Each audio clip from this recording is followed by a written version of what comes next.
നമസ്കാരം. റഷ്യയിൽ നിന്ന് ഈയിടെയായി പുറത്തുവരുന്ന ചില വാർത്തകൾ അന്താരാഷ്ട്ര രാഷ്ട്രീയം ശ്രദ്ധിക്കുന്ന ആരെയും ഒന്ന് ഞെട്ടിക്കും. അവിടെയുള്ള അതിസമ്പന്നരായ വ്യവസായികൾക്ക്, അതായത് ഈ ഒളിഗാർക്കുകൾ എന്ന് വിളിക്കുന്ന ആഗോള കോടീശ്വരന്മാർക്ക് ഈയിടെയായി ഒരു പ്രത്യേകതയുണ്ട്. അവർക്ക് പെട്ടെന്നൊരു ദിവസം വല്ലാത്തൊരു തലകറക്കം വരും. ഒന്നുകിൽ ചികിത്സയിൽ കഴിയുന്ന ആഡംബര ആശുപത്രിയുടെ 6ാം നിലയിലെ ജനലിലൂടെ അവർ നേരെ താഴേക്ക് പതിക്കും. അല്ലെങ്കിൽ സ്വന്തം വില്ലയിലെ അത്യാധുനിക സ്വിമ്മിംഗ് പൂളിൽ കിടന്നു ശ്വാസം മുട്ടി മരിക്കും. കേൾക്കുമ്പോൾ എന്തോ അപകടമൊക്കെയായിട്ട് തോന്നാമല്ലേ? എന്നാൽ 2022 ഉക്രൈൻ യുദ്ധം തുടങ്ങിയതിനു ശേഷം മാത്രം റഷ്യയിൽ 1 ഡസനിലധികം വൻകിട വ്യവസായ തലവന്മാരാണ് ഇത്തരത്തിൽ അതിശയിപ്പിക്കുന്ന സാഹചര്യത്തിൽ ഇല്ലാതായത്. എന്താണ് ഇതിന് പിന്നിലെ യഥാർത്ഥ കളി? വ്ളാഡിമിർ പുടിൻ്റെ റഷ്യൻ ഭരണകൂടവും ഈ കോർപ്പറേറ്റ് ഭീമന്മാരും തമ്മിൽ അണിയറയിൽ നടക്കുന്നത് എന്താണ്? പാശ്ചാത്യ മാധ്യമങ്ങൾ, പ്രത്യേകിച്ച് അമേരിക്കൻ, യൂറോപ്യൻ ലോബികൾ ഇതിനെ കാണുന്നത് റഷ്യൻ ഇൻ്റലിജൻസ് ഏജൻസികളുടെ ക്രൂരതയായോ അല്ലെങ്കിൽ അവിടെ നിയമ സംവിധാനം തകർന്നതിൻ്റെ ലക്ഷണമൊക്കെയാണ്. എപ്പോഴും റഷ്യയെ പ്രതിക്കൂട്ടിൽ നിർത്താൻ ആഗ്രഹിക്കുന്ന പാശ്ചാത്യ രാജ്യങ്ങൾക്ക് ഇതൊരു വലിയ ആയുധവുമാണ്. എന്നാൽ അന്താരാഷ്ട്ര ഭൗമ രാഷ്ട്രീയത്തെയും വ്ളാഡിമിർ പുടിൻ എന്ന ശക്തനായ ഭരണാധികാരിയുടെ പ്രവർത്തന ശൈലിയെ സൂക്ഷ്മമായി നിരീക്ഷിക്കുന്നവർക്ക് മനസ്സിലാകും, ഇതൊരു സാധാരണ ക്രിമിനൽ കേസല്ല, ഇതൊരു കൃത്യമായ മെമ്മോ ആണ്. അല്ലെങ്കിൽ നിലവിലുള്ള വ്യവസ്ഥിതിയെ വെല്ലുവിളിക്കാൻ നോക്കുന്നവർക്ക് ലൈവായി നൽകുന്ന ഒരു പരസ്യ താക്കീതാണിത്. നമുക്ക് ആദ്യം ഈ ദുരൂഹമായ ലിസ്റ്റിൽപ്പെട്ട പ്രധാനപ്പെട്ട ചില പേരുകളിലേക്ക് വരാം. ഇവർ കേവലം പണം മാത്രമുള്ള ലോക്കൽ മുതലാളിമാരല്ല, റഷ്യയുടെ സമ്പദ് വ്യവസ്ഥയുടെ ആഗോള നട്ടെല്ല് നിയന്ത്രിക്കുന്ന വമ്പന്മാരാണ്. രവിൽ മഖനോവ്, റഷ്യയിലെ ഏറ്റവും വലിയ സ്വകാര്യ എണ്ണ കമ്പനികളിലൊന്നായ ലുക്കോയിലിൻ്റെ ചെയർമാനായിരുന്നു ഇദ്ദേഹം. മോസ്കോയിലെ അതിശക്തമായ സുരക്ഷയുള്ള ഒരു സെൻട്രൽ ക്ലിനിക്കൽ ഹോസ്പിറ്റലിൻ്റെ 6ാം നിലയിലെ ജനലിൽ കൂടിയാണ് ഇദ്ദേഹം താഴേക്ക് വീണത്. ഉക്രൈൻ അധിനിവേശം തുടങ്ങിയ സമയത്ത് യുദ്ധം എത്രയും പെട്ടെന്ന് അവസാനിപ്പിക്കണമെന്ന് ലൂക്കോയിൽ കമ്പനിയുടെ ബോർഡ് പരസ്യമായി ആവശ്യപ്പെട്ടിരുന്നു. അതിന് പിന്നാലെയായിരുന്നു ഈ വീഴ്ച. വ്ളാഡിസ്ലാവ് അവയേവ്, റഷ്യൻ ഊർജ്ജ ഭീമനായ ഗാസ്പ്രോമിൻ്റെ കീഴിലുള്ള ഗാസ്പ്രോഗ്രാം ബാങ്കിൻ്റെ മുൻ വൈസ് പ്രസിഡന്റ്.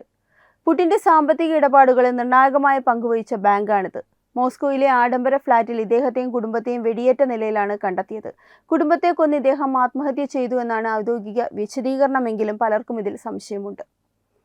പാവൽ അന്തോവ്, ഭാരതത്തിലെ ഒഡീഷയിൽ ടൂറിസ്റ്റായി എത്തിയ റഷ്യൻ ശതകോടീശ്വരനാണ് അദ്ദേഹം. ഉക്രൈനിലെ റഷ്യൻ മിസൈൽ ആക്രമണത്തെ ഭീകരവാദമെന്ന് സോഷ്യൽ മീഡിയയിലൂടെ വിമർശിച്ച പ്രമുഖ വ്യക്തിയാണ് അന്തോവ്. ഒഡീഷയിലെ ഒരു ആഡംബര ഹോട്ടലിൻ്റെ 3ാം നിലയിൽ നിന്നാണ് ഇദ്ദേഹം താഴേക്ക് പതിച്ചത്. അതിലും വലിയ അത്ഭുതം, അന്തോവ് മരിക്കുന്നതിന് കൃത്യം 48 മണിക്കൂർ മുമ്പ് ഇതേ ഹോട്ടലിൽ വെച്ച് അദ്ദേഹത്തിൻ്റെ യാത്രാ പങ്കാളിയായ വ്ളാഡിമിർ ബിദനോവും ഹൃദയസ്തംഭനം മൂലം ദുരൂഹ സാഹചര്യത്തിൽ മരണപ്പെട്ടിരുന്നു. എന്തുകൊണ്ട് ഇത്രയും നാടകീയമായ മരണങ്ങൾ ഉണ്ടാകുന്നു? ഇവിടെയാണ് നാം ചിന്തിക്കേണ്ട പ്രധാന ചോദ്യം വരുന്നത്. ലോകത്തിലെ ഏറ്റവും മാരകമായ അത്യാധുനിക സംവിധാനങ്ങളുള്ള ഇൻ്റലിജൻസ് ഏജൻസികളിലൊന്നാണ് റഷ്യയുടെ FSB. പഴയ KGBയുടെ പുതിയ രൂപമാണിത്. ഒരാളെ ആരും അറിയാതെ വകവരുത്താൻ അവർക്ക് വിരൽത്തുമ്പിലെ വിദ്യകൾ മാത്രമാണുള്ളത്. ഉറക്കത്തിൽ ഹൃദയസ്തംഭനം വരുത്താനോ അല്ലെങ്കിൽ ശരീരത്തിൻ്റെ ഒരംശം പോലും കണ്ടെത്താൻ കഴിയാത്ത അത്യാധുനിക രാസവസ്തുക്കൾ നൽകാനോ ഒക്കെ FSBക്ക് നിഷ്പ്രയാസം സാധിക്കും. എന്നിട്ടും എന്തുകൊണ്ടാണ് ഇവർ ജനലിലൂടെ താഴേക്ക് തള്ളിയിടുക അല്ലെങ്കിൽ ടെറസിൽ നിന്ന് വീഴ്ത്തുക തുടങ്ങിയ അതിനാടകീയമായ വഴികൾ തിരഞ്ഞെടുക്കുന്നത്? ദേശീയ സുരക്ഷയുടെ കാര്യത്തിൽ ഒത്തുതീർപ്പില്ലാത്ത ശക്തമായ നിലപാടാണ് ഇവിടെ ദൃശ്യമാകുന്നത്. ഈ കൊലപാതകങ്ങൾ ലോകത്തിന് മുമ്പിൽ ഒളിച്ചുവെക്കാൻ വേണ്ടിയുള്ളതല്ല, മറിച്ച് നിലവിൽ റഷ്യയിൽ ജീവിച്ചിരിക്കുന്ന മറ്റ് ഒളിഗാർക്കുകൾക്ക്, ശതകോടീശ്വരന്മാർക്ക് നൽകുന്ന ലൈവ് വാണിംഗ് ആണിത്. ഭരണകൂടത്തിൻ്റെ നയങ്ങൾക്കെതിരെ, രാജ്യത്തിൻ്റെ പരമാധികാരത്തിനെതിരെ നിങ്ങൾ സ്വന്തം ലാഭത്തിനായി ശബ്ദമുയർത്തിയാൽ നിങ്ങൾ ലോകത്തിൻ്റെ ഏത് കോണിലായാലും നിങ്ങളുടെ ജനലുകൾ നിങ്ങൾക്കായി തുറക്കപ്പെടുമെന്ന കടുത്ത സന്ദേശമാണ് ഇതിലൂടെ നൽകുന്നത്. പാശ്ചാത്യ രാജ്യങ്ങൾ റഷ്യയിലെ ഈ മരണങ്ങളെ ജനാധിപത്യ ധ്വംസനമെന്ന് വിളിച്ച് നിലവിളിക്കാറുണ്ട്. എന്നാൽ സ്വന്തം താൽപ്പര്യങ്ങൾക്ക് വിരുദ്ധമായി പ്രവർത്തിക്കുന്ന രാജ്യങ്ങളെയും ഭരണാധികാരികളെയും അട്ടിമറിക്കാൻ അമേരിക്കയുടെ CIA ഉൾപ്പെടെയുള്ള ഏജൻസികൾ ചരിത്രത്തിൽ കാട്ടിക്കൂട്ടിയ ക്രൂരതകൾ ലോകം മറന്നിട്ടില്ല. യുദ്ധകാലത്ത് രാജ്യസുരക്ഷയ്ക്ക് വെല്ലുവിളിയാകുന്ന ആഭ്യന്തര ശത്രുക്കളെയും ചാരന്മാരെയും അടിച്ചമർത്തുക എന്നത് ഏതൊരു പരമാധികാര രാഷ്ട്രത്തിൻ്റെ നിലനിൽപ്പിൻ്റെ പ്രശ്നമാണ്. സ്വന്തം രാജ്യത്തിൻ്റെ വിഭവങ്ങൾ ഉപയോഗിച്ച് കോടീശ്വരന്മാരായവർ രാജ്യം ഒരു വലിയ യുദ്ധത്തെയും അന്താരാഷ്ട്ര ഉപരോധത്തെയും നേരിടുമ്പോൾ വിദേശത്തുള്ള തങ്ങളുടെ ആഡംബര അക്കൗണ്ടുകൾ സംരക്ഷിക്കാൻ വേണ്ടി ശത്രുക്കൾക്കൊപ്പം ചേർന്ന് ഭരണകൂടത്തിനെ പിന്നിൽ നിന്ന് കുത്താൻ നോക്കിയാൽ ഏത് ശക്തനായ ഭരണാധികാരിയും ഇങ്ങനെയൊക്കെയാകും ചെയ്യുക. രാജ്യദ്രോഹം കാട്ടുന്ന കോർപ്പറേറ്റ് മാഫിയകൾക്ക് ഇതിലും വലിയൊരു മറുപടി നൽകാനുമില്ല. അമേരിക്കയും യൂറോപ്യൻ രാജ്യങ്ങളും ചേർന്ന് റഷ്യയെ സാമ്പത്തികമായി ഒറ്റപ്പെടുത്താൻ നോക്കിയപ്പോൾ അവരുടെ ഭീഷണികൾക്ക് മുമ്പിൽ ഭാരതം വഴങ്ങിയില്ല എന്നത് ഇവിടെ നാം പ്രത്യേകം ഓർക്കണം. നമ്മുടെ രാജ്യത്തിൻ്റെ താൽപ്പര്യങ്ങൾക്കാണ് നമ്മൾ മുൻഗണന നൽകിയത്. പാശ്ചാത്യ ലോബികളുടെ കണ്ണുരുട്ടലുകൾക്ക് മുന്നിൽ വീഴാതെ റഷ്യയുമായുള്ള ദീർഘകാല സൗഹൃദം നിലനിർത്താനും കുറഞ്ഞ വിലയ്ക്ക് എണ്ണ ഇറക്കുമതി ചെയ്ത് നമ്മുടെ ജനങ്ങൾക്ക് ആശ്വാസം നൽകാനും കഴിഞ്ഞത് ഭാരതത്തിൻ്റെ ശക്തമായ നയതന്ത്രത്തിൻ്റെ വിജയം കൂടിയാണ്. ഒരു രാജ്യം യുദ്ധത്തിലേക്ക് നീങ്ങുമ്പോൾ അവിടെ ആഭ്യന്തര സ്ഥിരത വളരെയധികം പ്രധാനമാണ്.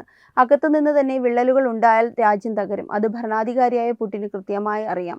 അതുകൊണ്ടാണ് കോർപ്പറേറ്റ് ഭീമന്മാരുടെ ഭീഷണികൾക്ക് മുന്നിൽ വഴങ്ങാതെ രാജ്യത്തെ സാമ്പത്തികമായും രാഷ്ട്രീയമായും ഒരൊറ്റക്കെട്ടായി നിർത്താൻ അദ്ദേഹം പരിശ്രമിക്കുന്നത്. രാജ്യദ്രോഹപരമായ നിലപാടുകൾ സ്വീകരിക്കുന്നവരെയും ശത്രുരാജ്യങ്ങളുമായി ചേർന്ന് രാജ്യത്തിൻ്റെ നട്ടെല്ലൊടിക്കാൻ നോക്കുന്നവരെയും വച്ചു പൊറുപ്പിക്കില്ല എന്ന കർശനമായ സന്ദേശം കൂടിയാണിത്.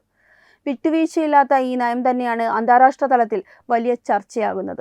പാശ്ചാത്യ രാജ്യങ്ങളിൽ, അതായത് അമേരിക്കയിലോ UK-യിലോ ഉള്ള ഒരു കമ്പനിയുടെ ബോർഡ് അംഗത്തിന് സർക്കാരുമായോ കമ്പനിയുമായോ വിയോജിപ്പുണ്ടായാൽ അവരെ വലിയ തുക നൽകി മാന്യമായി മാറ്റുകയാണ് പതിവ്. എന്നാൽ റഷ്യയിലെ രീതി തികച്ചും വ്യത്യസ്തമാണ്. അവിടെ കോർപ്പറേറ്റീവ് ഗവേൺസ് നടപ്പാക്കുന്നത് ജനലിലൂടെ പുറത്താക്കിക്കൊണ്ടാണ്. ഇതിനെ അന്താരാഷ്ട്ര തലത്തിൽ ഡിഫെൻസ്ട്രേഷൻ എന്ന് വിളിക്കുന്നു. സോവിയറ്റ് യൂണിയന്റെ തകർച്ചയ്ക്ക് ശേഷം റഷ്യയിലെ പൊതുമുതലുകൾ തുച്ഛമായ വിലയ്ക്ക് സ്വന്തമാക്കി കോടീശ്വരന്മാരായവരാണ് ഈ ഒളിഗാർക്കുകൾ. വ്ലാഡിമിർ പുടിൻ അധികാരത്തിൽ വന്നപ്പോൾ ഇവരുമായൊരു അലിഖിത കരാറിലേർപ്പെട്ടിരുന്നു. നിങ്ങളുടെ സമ്പത്ത്, നിങ്ങളുടെ ബിസിനസ് നോക്കി കോടികൾ സമ്പാദിച്ചോളൂ, പക്ഷേ ഭരണകൂടത്തിൻ്റെ രാഷ്ട്രീയ തീരുമാനങ്ങളിൽ ഇടപെടരുത്, രാജ്യത്തിന് വിരുദ്ധമായി പ്രവർത്തിക്കരുത് എന്നതായിരുന്നു അത്.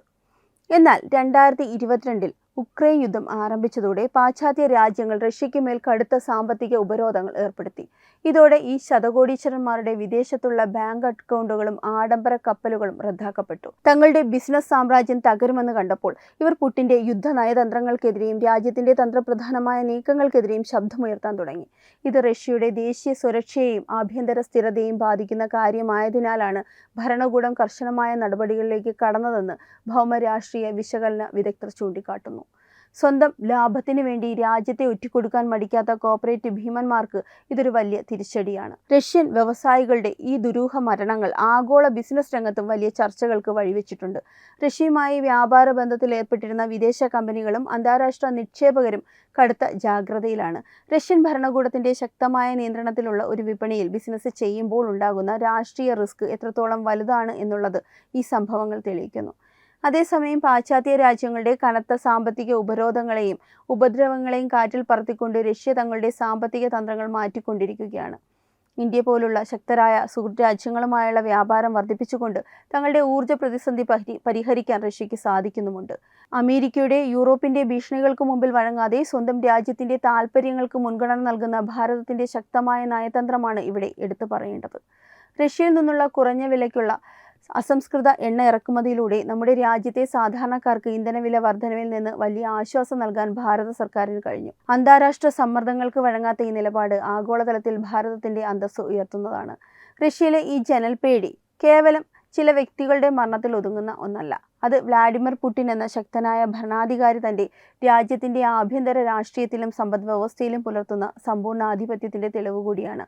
യുദ്ധകാലത്ത് രാജ്യത്തിനകത്ത് യാതൊരുവിധ ആഭ്യന്തര കലഹങ്ങളും വിയോജിപ്പുകളും അനുവദിക്കില്ലെന്ന കടുത്ത നിലപാടിലാണ് ക്രെംലിൻ.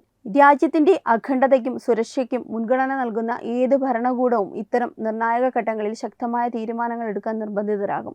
അന്താരാഷ്ട്ര രാഷ്ട്രീയത്തിലെ ഈ ഭീകരമായ കരുനീക്കങ്ങളും കോർപ്പറേറ്റ് ലോകത്തെ ഈ രക്തരൂക്ഷിതമായ അച്ചടക്ക നടപടികളും വരും ദിവസങ്ങളിൽ റഷ്യൻ രാഷ്ട്രീയത്തെ എങ്ങോട്ട് നയിക്കുമെന്ന് നമുക്ക് കണ്ടറിയേണ്ടതുണ്ട്. Web desk Tatwamayi news. വിട്ടുവീഴ്ചയില്ലാത്ത നിലപാടുകളുമായി ദേശീയതയുടെയും സമാജത്തിൻ്റെയും ശാക്തീകരണത്തിനു വേണ്ടി തത്വമയിയുടെ ജൈത്രയാത്ര തുടരുകയാണ്. യൂട്യൂബിൽ മാത്രം തത്വമയിക്ക് 10 ലക്ഷം സബ്സ്ക്രൈബേഴ്സിലേക്ക് എത്താൻ ഏതാനും ചുവടുകൾ മാത്രമാണ് ബാക്കി. മറ്റ് സോഷ്യൽ മീഡിയ പ്ലാറ്റ്ഫോമുകളിലും തത്വമയിയുടെ നിറസാന്നിധ്യം തുടരുകയാണ്. ഈ അവസരത്തിൽ ഞങ്ങൾക്ക് നിങ്ങളോടുള്ള അഭ്യർത്ഥന ഞങ്ങളോടൊപ്പം നിൽക്കുക എന്നുള്ളതാണ്. നിങ്ങൾ ഉപയോഗിക്കുന്ന ഏത് സോഷ്യൽ മീഡിയ പ്ലാറ്റ്ഫോം ആണെങ്കിലും ഞങ്ങളുടെ വരിക്കാരാകുക, ഞങ്ങളെ സബ്സ്ക്രൈബ് ചെയ്യുക. നിങ്ങളുടെ സുഹൃത്തുക്കളിലേക്ക് തത്വമയിയുടെ ഈ സന്ദേശം പ്രചരിപ്പിക്കുക. ഞങ്ങളോടൊപ്പം നിൽക്കൂ, രാഷ്ട്രത്തോടൊപ്പം നിൽക്കൂ, ദേശീയതയ്ക്കൊപ്പം സഞ്ചരിക്കൂ.